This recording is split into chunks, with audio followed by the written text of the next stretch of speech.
হযরত সাঈদ ইবনে আমির আল জুমাহি রাদিয়াল্লাহু তাআলা আনহু তিনি একটা দেশের গভর্নর ছিলেন 5 বছর। কত বছর? কথা বলেন, কত বছর? 5 বছর তিনি গভর্নর ছিলেন। তারপরেও তিনি দুনিয়া করেন নাই, তিনি আখিরাত নিয়ে ব্যস্ত ছিলেন। চিৎকার দিয়ে পড়েন আল্লাহু আকবার। আমরা তো দুনিয়া পাইলে দুই হাতে কামাই করে নিই, দুনিয়া পাইলেই শুধু পাগল হয়ে যায়, হালাল না হারাম এটা দেখার আমাদের টাইম নাই। আর সাহাবীরা দুনিয়ার পাগল নয়, সাহাবীরা পাগল ছিলেন কার? হযরত সাঈদ ইবনে আমির আল জুমাহি রাদিয়াল্লাহু তাআলা আনহু মসজিদে নববীর ভিতরে ঢুকে নামাজ শেষ করে ওমর রাদিয়াল্লাহু তাআলা আনহুর দিকে আঙ্গুল তুলে বলতেছে, এই ওমর, আপনি আমিরুল মুমিনিন, আপনি 12.5 লক্ষ বর্গ মাইলের প্রেসিডেন্ট। কারে বলতেছে? কারে বলতেছে? ওমর রে। হযরত সাঈদ ইবনে আমির আল জুমাহি নতুন ঈমান গ্রহণ করেছেন, অনেক পরে বিশ্বনবীজির ইন্তেকালের কিছু আগে কালেমা পড়ে মুসলমান হয়েছে। ওমর রাদিয়াল্লাহু তাআলা আনহু দেশ চালাচ্ছেন, 12.5 লক্ষ বর্গ মাইলের প্রেসিডেন্ট। ওমর রাদিয়াল্লাহু তাআলা আনহুর ধমক দিয়ে কয়, ওমর সাবধানে দেশ চালায়। 12.5 লক্ষ বর্গ মাইলের প্রেসিডেন্ট তুমি, অহংকার করে কখনো কোনো জায়গায় বেশি মাতব্বরি করিও না, সাবধানে দেশ চালায়ও। কিয়ামতের ময়দানে তোমাকে পাকড়াও করতে পারেন একজন। আওয়াজ দিয়ে বলেন তিনি কে? তিনি পাকড়াও করবেন ওমর। ওমর সাবধানে দেশ চালায়ও। আচ্ছা আপনারা বলেন তো দেখি, আপনি মসজিদে নামাজ পড়ান, আরেকজন যদি ইমাম সাহেব এসে যদি আপনারে বলে সাবধানে নামাজ পড়ায়, অমুক কইরো তমুক কইরো, আপনাকে সাবধান করতেছে, আপনার রাগ বাড়বে না কমবে? কথা কয় না, রাগ বাড়বে না কমবে? বাড়বে। কি তুই আমার ভুল ধরস? ঠিক আছে, তোর আমি দেখা দেব। ওমর রাদিয়াল্লাহু তাআলা আনহুরে বলতেছে, হযরত সাঈদ ইবনে আমির আল জুমাহি রাদিয়াল্লাহু তাআলা আনহু বলতেছেন, ওমর সাবধানে দেশ চালায়ও। ওমর রাদিয়াল্লাহু তাআলা আনহু সাথে উঠে গিয়ে তার হাতের সাথে হাত মোলাকাত করে বলতেছে, ভাই সাহেব বসেন। বসালেন, দস্তরখানায় খানা খান, খানা খাওয়ালেন। এবার বলতেছে হযরত সাঈদ ইবনে আমির আল জুমাহি রাদিয়াল্লাহু তাআলা আনহুকে বলতেছে, সাঈদ তুমি আমারে সাবধান করেছো, ভালো কথা, আমি তো তোমারে ছেড়ে দেব না। সাঈদ ভয় পেয়ে গেলেন, ওমর বেয়াদবি হলে মাফ করে দিয়ে। ওমর বলে, না না বেয়াদবি হয় নাই, তুমি আমারে সাবধান করেছো, তোমারে আমার বড় প্রয়োজন। সিরিয়ার হিমস সাগরের একটা গভর্নর লাগবে রে সাঈদ, আমি ওই হিমসের গভর্নর হিসাবে সাঈদ আমি তোমাকে নিযুক্ত করে দিলাম। তুমি আমারে সাবধান করছো, বোঝা যায় এই কাজে তোমার সতর্কবাণী আছে। তবে আমি একটু দেখতে চাই যে তুমি কিভাবে দেশটা চালাও, আমি তোমার একটু দেখে নেব। তুমি আমারে সাবধান করছো না, আমি তোমারে দায়িত্ব দিয়ে দিলাম, যাও, আমি রাগ হই নাই, আমি দেখবো তুমি কেমনে দেশ চালাও। চিৎকার দিয়ে পড়েন আল্লাহু আকবার। হযরত সাঈদ ইবনে আল জুমাহি রাদিয়াল্লাহু তাআলা আনহু তিনি বলেন, না ওমর, এত বড় দায়িত্ব আমার মতো নগণ্য ব্যক্তিকে কখনো আপনি দিবেন না। ওমর বলে, না তোমারই নিতে হবে, তোমার কাছে দায়িত্ব দিয়ে দিলাম। সিরিয়ার হিমসের গভর্নর হিসাবে সাঈদ ইবনে আমির আল জুমাহি রাদিয়াল্লাহু তাআলা আনহুকে নিযুক্ত ওমর করে রাষ্ট্রদূত দিয়ে সিরিয়াতে পাঠিয়ে দিলেন। হিমসের ভিতরে বুঝায় দিয়ে চলে আসলেন এবং বলে দিলেন, সাঈদ ইবনে আমির আল জুমাহি রাদিয়াল্লাহু তাআলা আনহু দেশটা সাবধানে চালায়। তুমি আমি ওমরে সাবধান করছিলা, এবার তোমারে আমি দায়িত্ব দিয়ে পাঠালাম, দেখি তুমি কেমনে দেশ চালাও। 5 বছর চলে গেছে, ওমরের স্মরণ নাই, খেয়াল নাই। ওদিকে সিরিয়ার হিমসের গভর্নর সাঈদ ইবনে আমির আল জুমাহি রাদিয়াল্লাহু তাআলা আনহু উনি দেশ চালাচ্ছেন ওনার মতো করে। ওমর রাদিয়াল্লাহু তাআলা আনহুর মসজিদে নববীতে সিরিয়া থেকে একটা কাফেলা এসেছে, 40 থেকে 25 জনের একটা কাফেলা। তো ওমর রাদিয়াল্লাহু তাআলা আনহু নামাজ শেষ করে দেখে সিরিয়ার এই মানুষগুলোর ডিজাইন, সিরিয়ার এই মানুষগুলোর বসা একটু আলাদা। আলাদা বলতে কি রকম, এরা মাথার ভিতরে একটা পাগড়ি, এরকম একটু আলাদা ধরন পোশাকের। ওমর দেখে চিনে ফেললেন, তোমরা কই থেকে আসছো? সিরিয়া, আসো, তোমাদের সাথে কথা আছে। ওমর রাদিয়াল্লাহু তাআলা আনহু নিয়ে গেলেন, দস্তরখানা বিছালেন, খাবার দিলেন। এবার ওমর রাদিয়াল্লাহু তাআলা আনহু বলতেছে যে তোমাদের সিরিয়ার খবর কি, রাষ্ট্র কেমন চলে? ওরা এক যুগে এক বাক্যে পৃথিবীর কারো কথা বললেন না, শুকরিয়া আদায় করলেন কার? আরো জোরে একটু আওয়াজ দিয়ে বলেন কার? আমাদের বাংলাদেশে 17টা বছর যদি বলা হয়তো দেশ কেমন চলে, আলহামদুলিল্লাহ বাইরে তো মুখ দিয়ে কি বাইর করতেন, শেষ হয়ে গেলাম। শেষ হয়ে গেলাম জ্বালায়। চুরি করি নাই, ডাকাতি করি নাই, বাটপারি করি নাই, শুধুমাত্র কোরআনের দাওয়াতি কাজ করেছি। অপরাধ 17 বছর নিজের ঘরে ঘুমাতে দেয় নাই। কয়েকজন কয় ঠিক, মানে এই গ্রুপ সব বসায়। নিরপরাধ মানুষদেরকে 17 বছর নিজের ঘরে ঘুমাতে দেয় নাই, এমন ইতিহাস বাংলাদেশে কম না বেশি? আরো জোরে বলেন, কম না বেশি? আল্লাহ বলেন, যত বড়ই জুলুম হোক, যত বড় জালিয়াতি করুক, যত বড় জুলুম তৈরি হোক, আমি আল্লাহ ছোট ছোট আযাব দিয়ে তাদেরকে শেষ করে দিই। চিৎকার দিয়ে বলেন আল্লাহু আকবার। তোমাদের জানা নাই আমি মালিক সম্পর্কে, তোমাদের জানা নাই আমি রব সম্পর্কে, তোমাদের জানা নাই আমি মালিক সম্পর্কে। জালিমদের জমিনের ভিতরে যত বাড়াবাড়ি বেড়ে যায়, জালিমদেরকে তত ছোট আযাব দিয়ে শেষ করে দেন। তিনি কে? আল্লাহ বলছেন আমি সেই মালিক। চিৎকার দিয়ে পড়েন আল্লাহু আকবার। আচ্ছা আপনারা বলেন তো দেখি, আপনাদের এলাকায় পানিতে ডুবে মারা যায় ছোট মানুষ না বড় মানুষ? কথা কয় না, ছোট মানুষ না বড় মানুষ? ফেরাউন ছোট না বড়? এই বেটা পানিতে ডুবে মারা গেল কেন? আল্লাহ বললেন পানিতে ডুবে মারবো। ইতিহাস সাক্ষী থাকবে, ছোট ছোট বাচ্চাগুলো পানিতে ডুবে মারা যায়। তোর মতো এত বড় জালিম, জালিয়াতি করেছিস জমিনের ভিতরে, বড় জিনিস দিয়ে আমি তোকে শেষ করব না, ছোট জিনিস দিয়ে শেষ করে দিলেন। তিনি কে? 4 জন বাদশা সারা পৃথিবী শাসন করেছিল, তার ভিতরে একজন হলো নমরুদ। ও শুধু বাংলাদেশের না, সারা পৃথিবীর বাদশা ছিল। পাওয়ারটা কম না বেশি? কথা বলেন, কম না বেশি? এত বড় পাওয়ারফুল ছিল নেতা, জালিম ছিলেন নমরুদ। এই নমরুদকে শেষ করার জন্য আল্লাহ রাব্বুল আলামিন বড় বড় ফেরেশতা পাঠাইছিলেন, তাই না? কি পাঠাইছিলেন? ছোট না বড়? কথা কয় না, ছোট না বড়? এত বড় একজন জালিমকে শেষ করে দেওয়ার জন্য কি পাঠালেন? কথা বলেন, কি পাঠালেন? আচ্ছা মশাটা কি সুস্থ ছিল না অসুস্থ ছিল? কথা কয় না, সুস্থ না অসুস্থ? আব্রাহাম আসলেন কার ঘর ভাঙার জন্য? কার ঘর ছিল ওটা? আরো জোরে বলেন, কার? কাবা ঘর ভাঙার জন্য আব্রাহাম হস্তি বাহিনী নিয়ে আসলেন, বড় বড় হাতি নিয়ে আসলেন। আল্লাহ রাব্বুল আলামিন এই হস্তি বাহিনীদেরকে শেষ করার জন্য কি পাঠালেন? বড় বড় পাখি না? বড় বড় না ছোট ছোট? আলম পড়েন, আলম তারা কাইফা ফাআলা রাব্বুকা বিআসহাবিল ফিল আলম ইয়াজআল কাইদাহুম ফি তাদলিল ওয়া আরসালা আলাইহিম তায়রান আবাবিল। কথাটা কার? আল্লাহ রাব্বুল আলামিন আবাবিল পাখি পাঠিয়ে হস্তি বাহিনীদেরকে শেষ করে দিলেন। তিনি কে? এযাবৎ যত বড় বড় জালিম জমিনের ভিতরে জন্ম নিয়েছে, ওই জালিমদেরকে ছোট ছোট আযাব দিয়ে শেষ করেছেন। তিনি কে?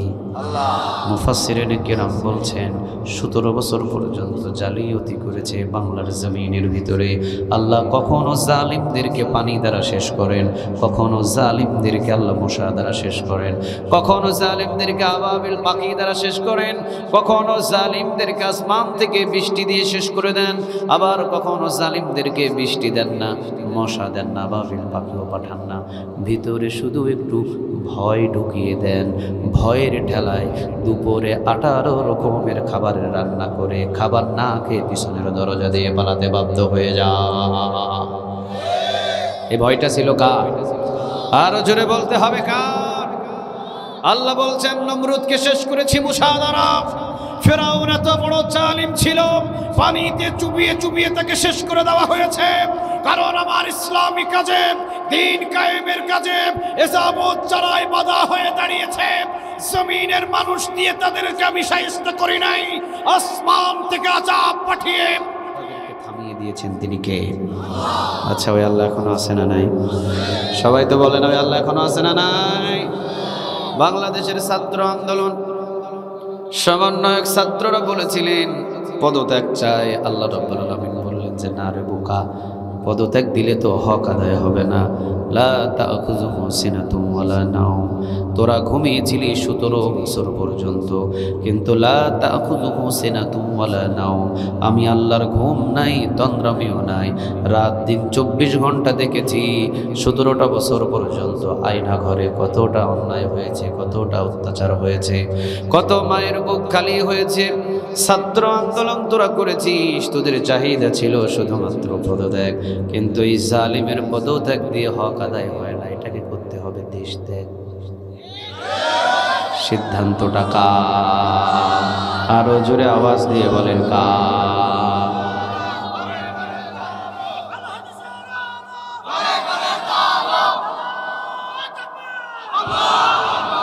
আল্লাহ রাব্বুল আলামিন বলছেন, জমিনের ভিতরে তোমরা চেয়েছিলে পদত্যাগ, এই জমিনের ভিতরে তোমরা চেয়েছিলে পদত্যাগ, কিন্তু এই জালিম এত বেশি জালিয়াতি করেছে জমিনের ভিতরে, এটার পদত্যাগ দিলেই হক আদায় হয় না, এটাকে করতে হবে দেশ ত্যাগ। ঠিক না বেঠে? এই সিদ্ধান্তটা ছিল কার? আরো জোরে বলতে হবে কার? তোমরা চেয়েছিলে একজনের পদত্যাগ, তোমরা ঘৃণা করেছিলে একজনের পদত্যাগ। আল্লাহ বললেন, জালিমদেরকে যখন আমি ধরি তখন জালিমদের গোষ্ঠী সহ জ্বালিয়ে দেন। তিনি কে? আরো জোরে বলেন, তিনি কে?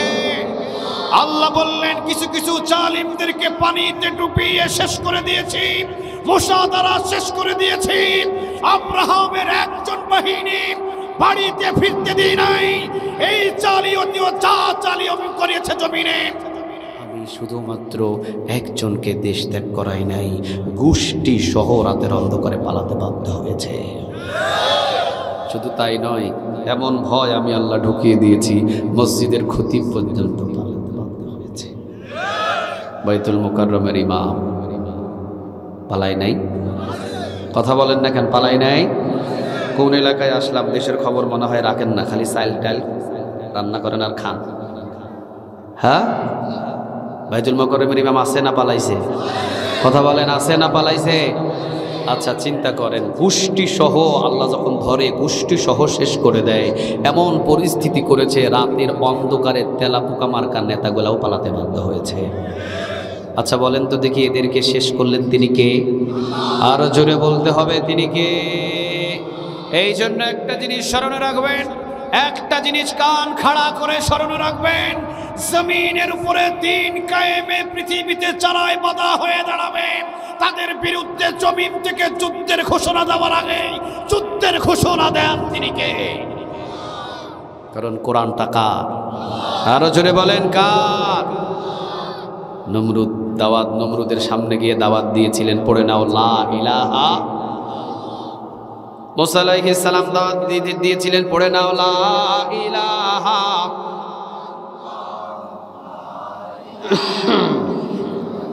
লা ইলাহা মুহাম্মাদুর রাসূলুল্লাহ সাল্লাল্লাহু। এই দাওয়াতি কাজে পৃথিবীতে যারা বাধা হয়ে দাঁড়িয়েছেন, তাদের দুনিয়া থেকে নাস্তানাবুদ করে দিয়েছেন তিনি কে? আচ্ছা আপনারা এবার বলেন তো দেখি, ওই আল্লাহ এখনো আছে না নাই? একটু আওয়াজ দিয়ে বলেন, আছে না না? যে কথাটুকু আমি বলছিলাম, ওমর রাদিয়াল্লাহু তাআলা আনহু, তিনি সিরিয়া থেকে যখন তারা আসলেন, হিমস থেকে যখন তারা আসলেন, ওমর রাদিয়াল্লাহু তাআলা আনহু তাদেরকে দস্তরখানায় নিয়ে খাবার বসে তখন তাদেরকে জিজ্ঞাসা করলেন, আপনাদের সিরিয়ার পরিস্থিতি কি? এক বাক্যে কোন শব্দটা বলেছিল? সবাই বলেন, এক বাক্যে কোন শব্দটা বলেছিল? আলহামদুলিল্লাহ। ওমর রাদিয়াল্লাহু তাআলা আনহু সকল ঘটনাগুলো নিয়ে, খবরগুলো নিয়ে ওমর রাদিয়াল্লাহু তাআলা আনহু বললেন, শোনো, আমার মদিনার পরিস্থিতি, রাষ্ট্রের পরিস্থিতি এখন খুব ভালো, সিরিয়ার গরিবদের একটা লিস্ট তোমরা আমাকে দিয়ে যাও। কিসের লিস্ট? কথা বলেন। গরিবদের একটা লিস্ট তোমরা আমারে দিয়ে যাও। সিরিয়ার সকল মানুষগুলো বললেন, পাইছি একটা সুযোগ। ওমর রাদিয়াল্লাহু তাআলা আনহু যেহেতু সিরিয়ার গরিবদের একটা লিস্ট আমাদের কাছে চেয়েছেন, তাহলে সিরিয়ার ভিতরে যত গরিব আছে গরিবদের একটা লিস্ট করে ওমরের হাতে দিয়ে দিই। ওমর বললেন, গরিবদের একটা লিস্ট দিয়ে দাও, এক সপ্তাহের ভিতরে সকল গরিবদের কাছে আমি কিছু ত্রাণ পাঠাবো, খাবার পাঠাবো। বস্ত্র পাঠাবো, গরিবদের লিস্ট দাও। গরিবদের লিস্ট সিরিয়ার 25 থেকে 40 জন মানুষ সবাই একসাথে বসলেন, বসে বিশাল বড় একটা গরিবের লিস্ট তৈরি করলেন। লিস্টটা নিয়ে ওমর রাদিয়াল্লাহু তাআলা আনহুর হাতের ভিতরে দিলেন। ওমর রাদিয়াল্লাহু তাআলা আনহুর হাতের ভিতরে যখন দিয়েছেন, ওমর লিস্টের প্রথম নামটা দেখে হাত কাঁপতে কাঁপতে ওমরের লিস্টটা নিচে পড়ে গেছে। ওমর বাচ্চা ছেলের মতো কাঁদছেন। জিজ্ঞাসা করা হলো, ওমর আপনি কাঁদেন কেন? কি কারণে আপনি কাঁদেন? ও ওমর, গরিবদের তো শুধু লিস্ট আমরা আপনার কাছে দিয়েছি, কোনো অপরাধ করে ফেললাম নাকি? ওমর, আমরা সিরিয়াবাসী আপনাকে কোনো কষ্ট দিয়ে ফেললাম নাকি? ওমর বলছে, না, তোমরা আমারে কষ্ট দেয় নাই, দাও নাই, কিন্তু তোমরা যে গরিবদের লিস্ট দিয়েছো, এই গরিবদের লিস্টের ভিতরে প্রথম যার নাম আমি পেয়েছি তার নামটা হলো হযরত সাঈদ ইবনে আমির আল জুমাহি রাদিয়াল্লাহু তাআলা আনহু। তিনি হলেন একজন সিরিয়ার হিমসের গভর্নর। 5 বছর আগে যারা আমি পাঠাইছিলাম, গরিবদের লিস্টের ভিতরে এই সিরিয়ার হিমসের গভর্নরের নাম যদি প্রথম লিস্টে পাঠা যায়, আসলে সে যে কেমন গভর্নর এই চিন্তা করে আমি ওমর কান্না করছি। বলেন তো দেখি, এই গভর্নরটা দুনিয়া লোভী না আল্লাহ লোভী? কথা বলেন, দুনিয়া লোভী না লোভটা ছিল বাংলাদেশের ভিতরে যদি শিল্পপতির নামের লিস্ট করা হয়, সমস্ত ক্ষমতাশীলদের নাম প্রথম কাতারেই থাকবে, ঠিক না ঠিক? আর বাংলার জমিনের ভিতরে যদি গরিবদের লিস্ট করা হয়, তাহলে সমস্ত রিক্সা চালক, দিনমজুরিদের নাম উঠে যাবে।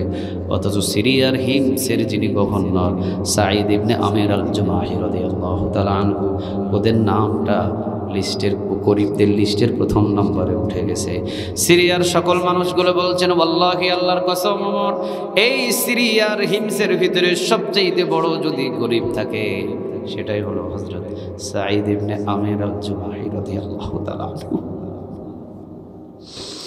ওমর রাদিয়াল্লাহু তাআলা আনহু রাষ্ট্রদূতকে ডাক দিয়ে সাথে সাথে 1000 স্বর্ণ মুদ্রা উপহার দিয়ে বললেন, আমার এই 5 বছরের গভর্নর হযরত সাঈদ ইবনে আমির আল জুমাহি রাদিয়াল্লাহু তাআলা আনহুকে মদিনা আমি ওমর 1000 স্বর্ণ মুদ্রা হাদিয়া দিলাম। আল্লাহু আকবার!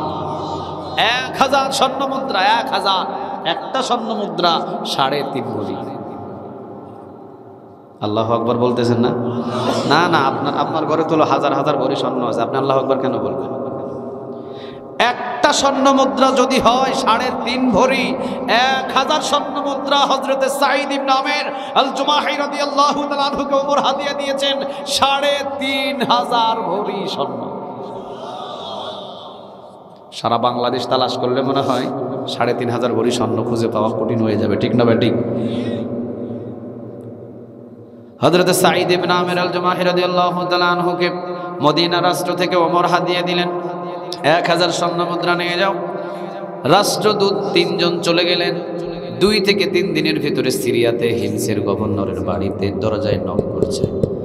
ভিতরে থেকে আওয়াজ এলো, কে? বাহির থেকে সালাম দিয়ে বললেন, মদিনার রাষ্ট্রদূত। দৌড় দিয়ে এসে দরজা খুলে দিয়েছে। আরে তোমরা? হ্যাঁ আমরা। সাঈদ ইবনে আমির, দরজা খোলো, ভিতরে বসতে দাও। ভিতরে বসলেন, বস্তা সামনে বসায় দিয়ে বললেন, ওমরের পক্ষ থেকে হাদিয়া এসেছে। চিৎকার দিয়ে বলেন, আল্লাহু আকবার! হাদিয়া আসছে, হাদিয়া ওমর রাদিয়াল্লাহু তাআলা আনহুর পক্ষ থেকে। ওমর সালাম দিয়েছেন এবং বলেছেন, আমি ওমর রাদিয়াল্লাহু তাআলা আনহুর পক্ষ থেকে সাঈদ তোমার জন্য হাদিয়া পাঠিয়েছি, হাদিয়াটা তুমি গ্রহণ করো, স্পেশালি ভাবে তোমার জন্য হাদিয়া। ওমর রাদিয়াল্লাহু তাআলা আনহুর হাদিয়ার প্যাকেটটা খুলে ইন্না লিল্লাহ পড়ে পিছন দিকে পড়ে গেছে, চিৎকার। কি বলছে? আপনারা হলে কি বলতেন? বড় বড় আল্লাহর ওলি বসে রয়েছে দিয়ে।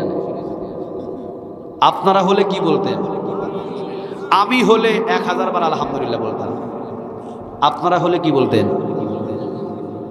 এখনো মুখ দিয়া বলেই না আলহামদুলিল্লাহ, মানে আল্লাহকে ঠকাইতেছে। লোভ আপনার নাই, তে বলতে অসুবিধা কোথায়? আমরা হলে কি বলতাম? আপনারা বলতেন হয়তো একবার, কিন্তু আমি বলতাম অন্তত 1000 বার। মামা কয়বার বলতেন? মামা কয় না। সবার ভিতরে লোক ছিল, কিন্তু সাঈদ ইবনে আমির আল জুমাহি রাদিয়াল্লাহু তাআলা আনহু কি বললেন? কি বললেন? ইন্না লিল্লাহ বলে পিছনের দিকে অজ্ঞান হয়ে পড়ে গেলেন। জ্ঞান ফিরে এলো। 2 থেকে 3 দিন লেগেছে সিরিয়াতে আসতে। ওমর রাদিয়াল্লাহু তাআলা আনহু মারা গেছে নাকি, ওই রাষ্ট্রদূতগুলো বলতেছে। সাঈদ ইবনে আমির আল জুমাহি রাদিয়াল্লাহু তাআলা আনহু, তুমি বলো ও সাঈদ, এই 2-3 দিনের ভিতরে তুমি কি বুঝতে পারলা ওমর মারা গেল নাকি? কয় না, মারা যায় না। তাহলে ইন্না লিল্লাহ কেন বললাম? কোন ময়দানের ভিতরে সাহাবী বেশি ইন্তেকাল হয়েছে নাকি? কয় না। তাহলে তুমি কি জন্য বললা ইন্না লিল্লাহ? সাঈদ ইবনে আমির আল জুমাহি রাদিয়াল্লাহু তাআলা আনহু বলতেছেন, কি বলতেছেন দেখেন। সাঈদ ইবনে আমির আল জুমাহি রাদিয়াল্লাহু তাআলা আনহু তিনি বলতেছেন, ভাইরে আলহামদুলিল্লাহ আমি বলতে পারতাম, আলহামদুলিল্লাহ বললে আমার কোনো গুনাহ হতো না, কিন্তু আমি কিভাবে আলহামদুলিল্লাহ বলবো? ওমর তো আমার ঘরে দুনিয়া ঢুকাইয়া দিছে, দুনিয়া। ওমর রাদিয়াল্লাহু তাআলা আনহু তো আমার ঘরে দুনিয়া ঢুকিয়ে দিয়েছে, দুনিয়া। এই 1000 দিরহাম, 1000 যদি স্বর্ণ মুদ্রা আমার ঘরের ভিতরে থাকে, আমি এমন ব্যস্ত হয়ে যাব, আমি তো আল্লাহর গোলামি করা আমার পক্ষে কঠিন হয়ে যাবে, আমার তো ব্যস্ততা বেড়ে যাবে। ওমর তো দুনিয়া দিয়ে ঢুকাইয়া দিয়েছে আমার ঘরের ভিতরে। এই দুনিয়াটা ঢুকানো দেখে আমি চিৎকার দিয়ে বলেছি ইন্না লিল্লাহ। রাষ্ট্রদূত তোমরা বসে থাকো, তোমরা উপস্থিত থাকাকালীন আমি তোমাদেরকে ভবিষ্যতে যাতে ওমর আমার জন্য এরকম দুনিয়াবি হাদিয়া না পাঠায়, এই জন্য তোমরা বসে থাকো। বসে থাকা অবস্থায় আমি আমার বিবিকে দিয়ে 1000 স্বর্ণ মুদ্রাগুলো সকল এই সিরিয়ার ভিতরে এতিমদের কাতারে বিতরণ করে দিব। 3 জন রাষ্ট্রদূত বসে আছেন, পর্দার আড়ালের ভিতরে বিবিকে ডাক দিলেন। বিবিকে বললেন, একটা স্বর্ণ মুদ্রাও রাখতে পারবা না, 1000 স্বর্ণ মুদ্রা ওমরের পক্ষ থেকে হাদিয়া এসেছে, 1000 স্বর্ণ মুদ্রা সমস্ত সিরিয়ার এতিমদের ভিতরে বন্টন করে দাও। বন্টন করে দিয়ে দিলেন। খালি বোঝা বস্তাটা নিয়ে এসে রাষ্ট্রদূতের কাছে দিলেন, আর বলে দিলেন, পরিস্থিতি আমি আপনাদেরকে দেখিয়ে দিলাম, ভবিষ্যতে এই সাঈদ ইবনে আমির আল জুমাহি রাদিয়াল্লাহু তাআলা আনহুর জন্য যেন দুনিয়াবি কোনো হাদিয়া না পাঠাই। বলেন আল্লাহু আকবার। রাষ্ট্রদূত ওমর রাদিয়াল্লাহু তাআলা আনহুর সামনে গিয়ে কান্না করতে করতে বলতেছে, ওমর, সিরিয়ার হিমসের গভর্নর কারে বানাইছেন আপনি? ওরে না দেখলে আপনি বুঝতে পারবেন না। চিৎকার দিয়ে পড়েন আল্লাহু আকবার। দেখতে হবে, 1000 স্বর্ণ মুদ্রা পাঠিয়েছেন, একটা স্বর্ণ মুদ্রা রাখে নাই। আমাদের উপস্থিত সামনে বিতরণ করে দিয়ে আমাদের হুঁশিয়ার করে দিয়েছে, ভবিষ্যতে যদি সাঈদ ইবনে আমিরের ঘরে কোনো হাদিয়া পাঠানো হয়, কোনো দুনিয়া পাঠানো হয়, সে যেন হিসাব করে পাঠায় যে ওমরের পাঠানো 1000 হাদিয়া স্বর্ণ মুদ্রা সাঈদ একটাও গ্রহণ করে নাই। ওমর রাদিয়াল্লাহু তাআলা আনহু বললেন, আগামী সপ্তাহে আমি সিরিয়াতে যাব, খবর দিয়ে দাও। সে কত বড় রাষ্ট্র পরিচালক হয়েছে, আমি একটু তাকে দেখব। ওমরের মহব্বত বেড়ে গেছে তার প্রতি, সুবহানাল্লাহ বলবেন না? ধাক্কা খেলো 2টা, জোরে বলেন কয়টা? 1 নম্বরে গরিবদের লিস্টে প্রথম নাম, 2য় নম্বরে 1000 স্বর্ণ দিলাম, উপস্থিত আবার বিতরণ করে দিলেন। 2টা ধাক্কা খেয়ে ওমরের কলিজার ভিতরে এই গভর্নরের প্রতি ভালোবাসা জেগে গেছে। ওমর রাদিয়াল্লাহু তাআলা আনহু বললেন, আগামী সপ্তাহে আমি রওনা দেব, সিরিয়াতে খবর পাঠাও। আচ্ছা বলেন তো দেখি, ডক্টর মিজানুর রহমান আজহারি যদি উনি বাংলাদেশে পেকুয়ার ভূমিতে এসে 15 লক্ষ মানুষ যদি তাকে দেখার জন্য জমায়েত হয়, এই জায়গায় যদি ওমর রাদিয়াল্লাহু তাআলা আনহু আসতেন, মানুষ কি জায়গা দেওয়া যেত? কথা কয় না, জায়গা দেওয়া যাইত? আরে শুধু ওইটা নয়, ডক্টর মিজানুর রহমান আজহারি উনি বাংলাদেশে এসে প্রথম মাহফিল করলেন পেকুয়ায়, দ্বিতীয় মাহফিল করলেন গিয়ে যশোরে, করলেন সিলেটে। প্রতিটা মাহফিলে 10, 15, 20, 25 লক্ষ মানুষ জমায়েত হয়েছে, ঠিক না ঠিক? আমি মাহফিলগুলো দেখে আমি একটু চিন্তায় পড়েছিলাম এবং চিন্তা করেছিলাম, হারে 5 বছর পর উনি দেশে আসছিলেন, শুধু দেশে আসতে দেয় নাই, উনি তো বিদেশে বহু মাহফিল করছে, উনি তো বিভিন্ন ধরনের খাবার খাইছে, উনি তো বিভিন্ন পোশাক ব্যবহার করছে, বিদেশে তো উনি বহু ভালো ছিলেন। 5 বছর পর উনি যদি দেশে এসে ওনার জন্য যদি এত মানুষ ভালোবাসা দেখে 25 লক্ষ মানুষ জমায়েত হয়, যে মানুষটা কোরআনের জন্য 13 বছর জেলখানার খাবার খেয়ে বেঁচে ছিল, জেলখানার পোশাক পরে বেঁচে ছিল, জেলখানার বিছানা বিছিয়ে শুয়েছিল, ওই মানুষটাকে যদি একবার বাংলার জমিনে নিয়ে আসা হতো, বাংলাদেশে কোনো মাঠ খুঁজে পাওয়া যেত না।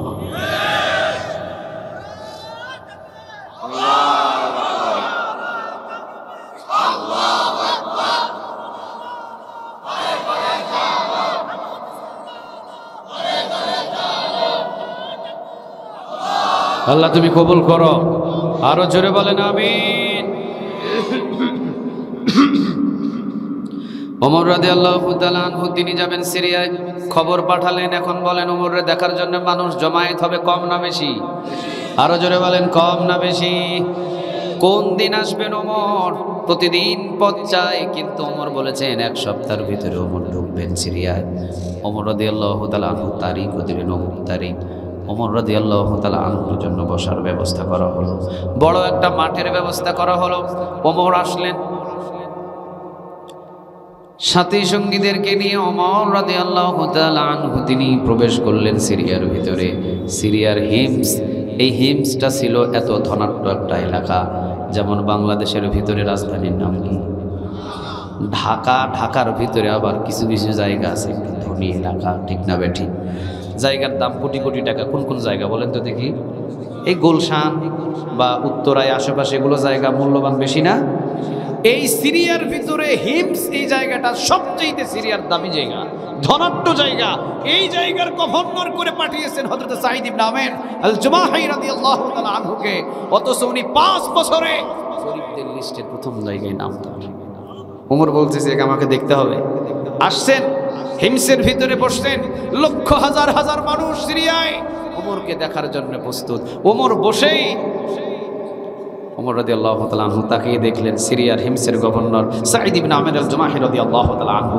এবার সাঈদ ইবনে আমের আল জুমাহি রাদিয়াল্লাহু তাআলা আনহুকে ডাক দিয়ে পাশে দাঁড় করায় বললেন, এই সিরিয়ার সকল মানুষ, এই গভর্নরের বিরুদ্ধে কার নালিশ আছে? আর ওমর মুস্কি মেরে হেসে দিয়ে বলতেছে, সাঈদ তুমি তো আমারে 5 বছর আগে বলছিলা ওমর সাবধানে দেশ চালাও, তুমি কেমন করে দেশ চালাইছো এটার আজকে হিসাব নিব। এই সাঈদ ইবনে আমের আল জুমাহি রাষ্ট্র পরিচালনা করেছেন সিরিয়ায়। বলো যে সিরিয়ার গভর্নর এর বিরুদ্ধে কার নালিশ আছে? একজন দাঁড়াইছে। কয়জন? কথা বলে না, কয়জন? একজন দাঁড়ানো দেখে আরেকজন দাঁড়িয়েছেন, আরেকজন দাঁড়ানো দেখে আরেকজন দাঁড়িয়েছেন। মানুষ হলো অনুসারী প্রিয়, ঠিক না বেঠিক? সর্বপ্রথম মাঠের ভিতরে কেউ বাড়ি করে না, কিন্তু একজন যখন করে আশেপাশের জায়গার দাম বাড়ে না কমে?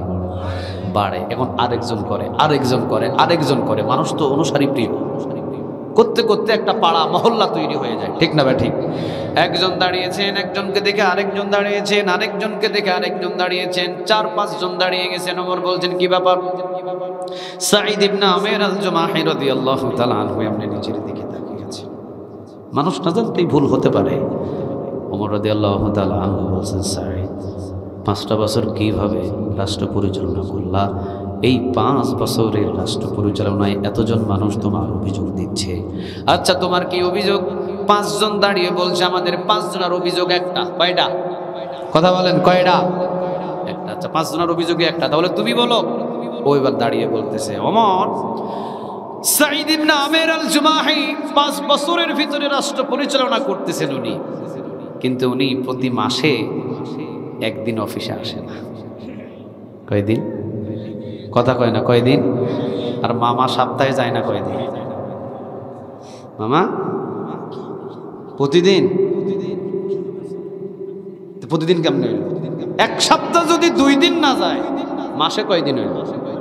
চিন্তা করছেন?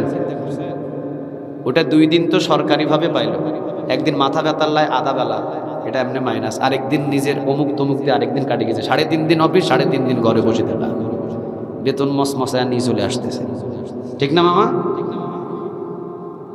আহা, মাসে কয়দিন আসে না? কথা বলেন, কয়দিন? সাঈদ ইবনে আমের আল জুমাহি রাদিয়াল্লাহু তাআলা আনহু মাথাটাকে নিচের দিকে দিয়েছেন। 5 জন মিলে সাঈদ ইবনে আমেরকে ধরে বললেন, ওমর এই গভর্নর, সিরিয়ার গভর্নর কিন্তু মাসে একদিন অফিসে আসে না, কিন্তু প্রতিদিন আসে, একদিন আসে না। কি ব্যাপার ওমর, একদিন কেন আসে না? ওমর বললেন, কি ব্যাপার সাঈদ ইবনে আমির আল জুমাহি, একদিন কেন আসো না তুমি? কি করো ওই একদিন? সাঈদ ইবনে আমির আল জুমাহি ফুফায়া ফুফায়া কেঁদে কেঁদে বলছেন, ওমর, আমার পরনের জামার দিকে যদি আপনি লক্ষ্য করেন তাহলে আপনি বুঝবেন 12টা তালি যুক্ত এখনো পর্যন্ত জামাতে তালি লাগানো আছে। আমার জামা শুধুমাত্র একটা। এই একটা জামা আমি 1 মাসে একদিন ধুই। যেই দিন ধুই সেই দিন আমি অফিসে আসতে পারি না। ভিজা জামা পরে কীভাবে আসবো? যেই দিন জামাটা পরিষ্কার করি ওই দিন শুধু অফিসে আসতে পারি না, এছাড়া কোনো দিন আমি অফিস কাজা করি না। ওমর রে, জামা মাত্র আমার একটা। আমি যদিও দেশের একটা গভর্নর, কিন্তু এক জামা আমি কিভাবে ধোয়ার পরে আমি কিভাবে অফিসে আসবো? আমার পুরো শরীর তো খালি। জামাটা যখন ধুই লুঙ্গিটা পরা থাকে, জামাটা ধুয়ে জামাটা যখন শুকায়, জামাটা আবার কোনো রকমভাবে লুঙ্গি বানায়া, আবার লুঙ্গিটা ধুয়ে শুকায়া, দুইটা পরে এরপরে আবার অফিস কাজ শুরু করে দিই। ওমর রাদিয়াল্লাহু তাআলা আনহু কলিজার ভিতরে কামড় দিয়েছে, কামড়, সর্বনাশ। কি গভর্নর পেলাম আমি, সাঈদ ইবনে আমির আল জুমাহি রাদিয়াল্লাহু তাআলা আনহু, কি গভর্নর পেলাম আমি। সিরিয়ার ভিতরে কান্নার রূপ পড়ে গেল সাঈদ ইবনে আমির আল জুমাহি রাদিয়াল্লাহু তাআলা আনহুর কথা শুনে। ওমর বললেন, বুঝতে পারলা তো কি জন্য আসে না? 5 জন বললেন, সাঈদ ইবনে আমির আল জুমাহি রাদিয়াল্লাহু তাআলা আনহুর জন্য আমাদের 5 জনার মা এবং বাবাকে আল্লাহ কুরবান করে নিক। আল্লাহু আকবার বলবেন না? আমরা বুঝি নাই যে সাঈদ তোমার ভিতরে এত বড় আমল আছে। আমরা বুঝি নাই সাঈদ রে, ভুল করেছি, আল্লাহর ওয়াস্তে তুমি আমাদের মাফ করে দাও। এবার ওমর বললেন, আবার এই সিরিয়াবাসী, হিমসের গভর্নর সাঈদ ইবনে আমির আল জুমাহির কার বিরুদ্ধে আর কোনো নালিশ আছে নাকি? বলো। দাঁড়াও। আরেকজন দাঁড়িয়েছে, আরেকজনকে দেখে আরেকজন, আরেকজনকে দেখে আরেকজন। এবার 3 জনে মিলে বলতেছে, আমাদের 3 জনের একই অভিযোগ। কয়টা? কথা বলেন, কয়টা? ওমর বলছেন, কি অভিযোগ? এবার বলছেন, আমিরুল মুমিনিন ওমর রাদিয়াল্লাহু তাআলা আনহু, আমাদের হিমসের গভর্নরকে আমরা দিনের বেলা পাই, কিন্তু আমাদের হিমসের গভর্নরকে আমরা রাতের বেলা পাই না। আপনি বলেন, শুধু দিনের বেলা পাইলে কি হবে? রাতের বেলাও মাঝে মাঝে কি আমাদের সময় দেওয়া দরকার নয়? ওমর রাদিয়াল্লাহু তাআলা আনহু এবার বলছেন, কি সাঈদ ইবনে আমির তোমাকে দিনের বেলা এরা পায়, রাতের বেলা পায় না কেন? সাঈদ ইবনে আমির আল জুমাহি রাদিয়াল্লাহু তাআলা আনহু তিনি বলছেন, ওমর রে, দিনের জন্য আমি আল্লাহ রাব্বুল আলামিনের সৃষ্টি মাখলুকাতের জন্য ওয়াকফ করে দিয়েছি, আর রাতটা আমি এই সাঈদের জন্য শুধু এক মালিকের জন্য ওয়াকফ করে দিয়েছি। তিনি কে?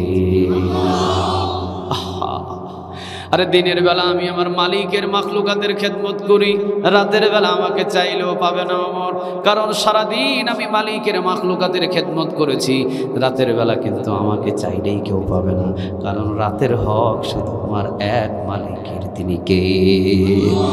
দিনের বেলা আমি আমার মালিকের মাখলুকাতের খেদমত নিয়ে ব্যস্ত থাকি, আর সারা রাত আমার মালিককে ডাকতে থাকি,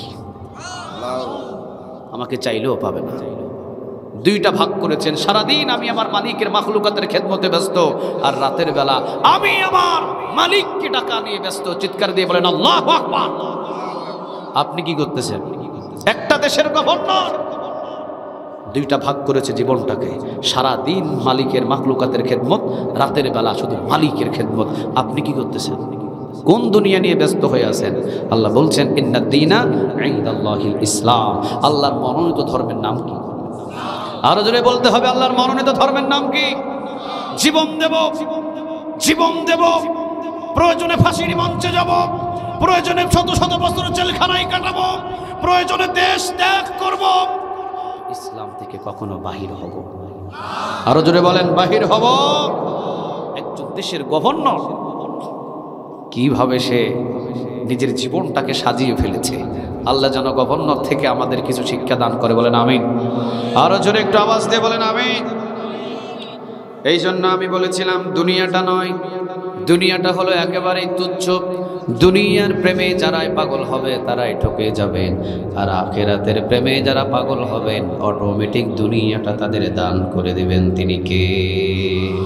আল্লাহ রাব্বুল আলামিন যেন আমাদের প্রত্যেককে জমিনের ভিতরে আখিরাতমুখী হওয়ার তৌফিক দান করে, বলেন আমিন। আরো জোরে একটু আওয়াজ দিয়ে বলেন আমিন।